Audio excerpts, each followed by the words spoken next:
The federal court injunctions being overruled. The legal case is Trump versus CASA Inc. The decision was given to us June 27, 2025. The core question: should lower courts be allowed to impose nationwide injunctions against federal policies, even in states and on individuals not involved in the lawsuits? Scope: while the case arose from lower courts blocking Trump's executive order limiting birthright citizenship, SCOTUS did not rule on the policy's constitutionality, only the scope of the injunctions.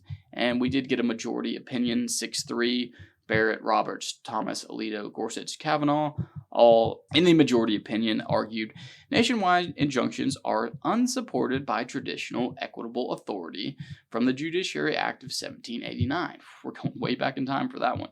Such sweeping orders were not practiced historically and exceed the court's powers, urging remedies tailored to specific parties only.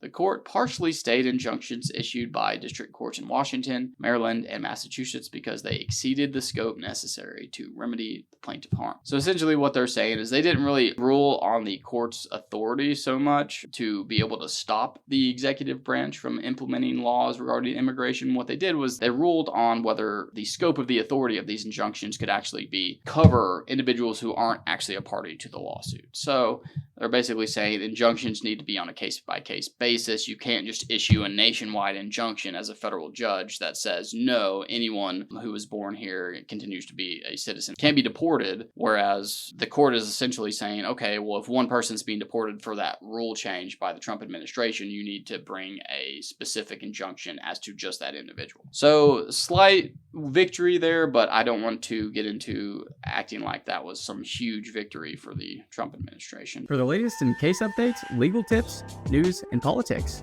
make sure to like us on Facebook, follow us on Instagram and our other socials, and above all, subscribe on YouTube to get your dose of excellence on a daily basis.